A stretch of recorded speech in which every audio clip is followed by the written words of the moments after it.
A surprise edition was just added to Game Pass. Close to the Sun is a 2019 release that features weird time riffs, Nikola Tesla, and a lot of running from puzzle to puzzle. You are Rose Archer, called to a ship to help your sister Ada, who is a brilliant scientist. Can you press X a lot? Are you able to occasionally run forward when need be? If so, then the alt-world history of this game may be for you. Let's find out in the XboxEra review of Close to the Sun.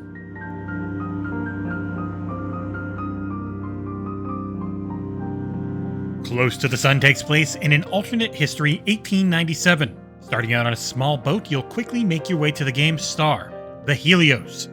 It's an enormous ocean liner full of unbelievable inventions thanks to Nikola Tesla and his band of merry men and women.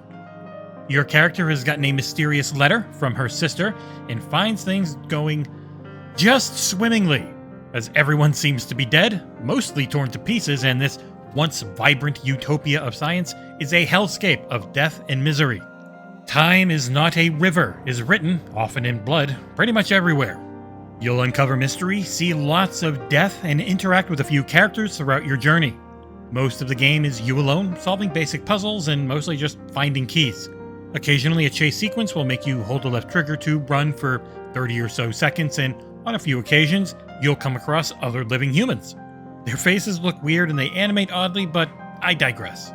Close to the Sun is a pretty basic narrative game in its overall setup. The movement's a little stiff and turning is very slow by default, so I'd recommend turning up the sensitivity on Xbox to at least 1.2, as that default speed is just like turning through molasses. A is a very small jump button that you almost never use. X is your main interact button, though it can be a bit infuriating as the angle at which you can activate things can occasionally be extremely finicky. Left triggers to run, and Y will bring up your current objectives and any collectibles in the area. The majority of the game is walking or running around the Helios as you avoid lightning or fire. As you solve some pretty basic puzzles, most of the time it's go find a key that's probably on the ground or look for a 5-digit sequence of numbers that's made up of 1s, 2s, and 3s. One of the only other real major type of gameplay mechanics is the occasional chase sequence or stealth sequence. There are a few enemy types you'll have to avoid, and those were by far my least favorite sections. I far preferred exploring the gorgeous ship and taking in the lore as my sister, a guy named Aubrey, or Nikola Tesla all talk to me. The game's biggest strength is how its graphics, sound, and story come together to create a very memorable playspace. The Helios is gorgeous, feels enormous, and houses some pretty interesting story beats. Game took me roughly 3 hours, and as far as I can tell, there is only one ending.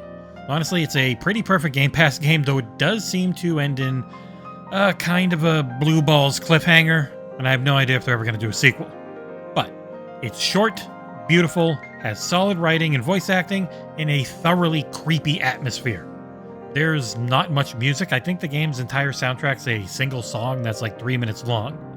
Most of the time, you'll just be hearing the creaks and groans of the ship, occasionally intermingled with the screams of its inhabitants. Performance was a bit rocky at times on Series X, with some hitches that could last a second or two when entering or leaving certain spaces, but thankfully, that never happened during a chase or stealth sequence for me, so it never truly negatively affected the gameplay. Wrapping things up, Close to the Sun is short, sweet, and a solid yarn. It takes an interesting alt-history setting and is pretty enough to put up with occasionally clunky gameplay. It's short, at only 3 hours for a full playthrough, so it's worth giving it a try if you have any interest in the premise.